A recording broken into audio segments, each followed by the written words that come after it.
Hello everyone, this is Johnny from the JCC, just coming in for another First Aid 5 for you. Today we want to talk about steps to take before providing care for someone. Red Cross, we go by a check, call, care system.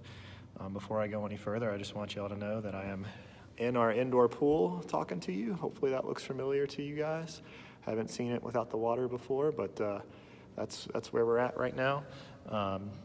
But anyways, back to our first aid stuff, the check, call, care system. So before we provide care to someone, we want to check the scene to make sure the scene is safe. We always want to use our senses, our vision, smell, and see what we hear to make sure the scene is safe before we enter.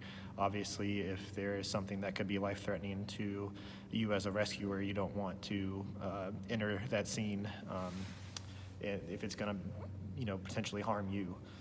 So before we start providing care, we want to check the scene first. After we check the scene, we want to put on our PPE or our gloves if we have them.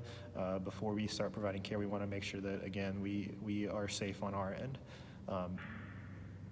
From there, we would start to try to help the victim. Want to see if they are responsive or unresponsive by tap, shout, tap sequence. So let's go ahead and try that real quick. So I've got some dummies here on the ground, and I'm going to show you how we do our before we provide care. So we would enter a scene, we want to look around, make sure that the scene is safe.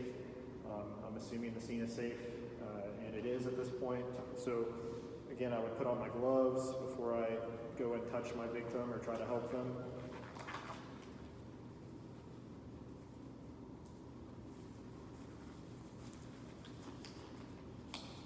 As I approach the victim, I'm going to tap him on the shoulder, say, "Hey, sir, are you okay? Are you okay?"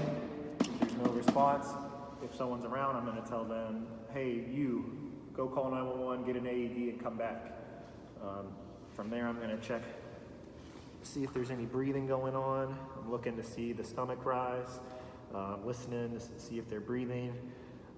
If they're not breathing, I would go into CPR. I would begin with 30 compressions for an adult and 2 breaths, but we're going to talk about CPR at a later time. If they were to be responsive, or if they were responsive right off the bat, I would use an acronym called SAMPLE to kind of find out what happened to them.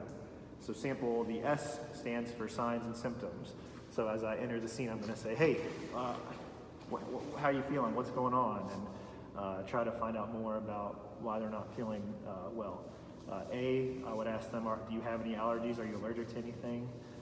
I would see if they are on any certain medications. P is for past pertinent medical history. So if someone is saying that they are feeling dizzy and they let me know that they have previously had a heart attack or something like that, then maybe I could think, oh, this person might be having a second one or something like that. L is last oral intake, so what's the last thing you ate and drank?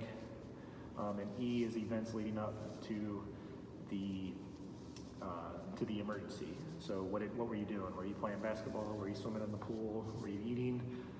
Things of that nature. For an infant or a child, things are going to be a little different. For an infant specifically, as you approach the scene, assuming a parent is there, again, you're going to survey the scene. You will come to an impression of what's going on. You will also get consent from the adults or from their parents. Say, "Hey, my name's Johnny. I'm a certified American Red Cross first aid and CPR instructor. Can I help your child?"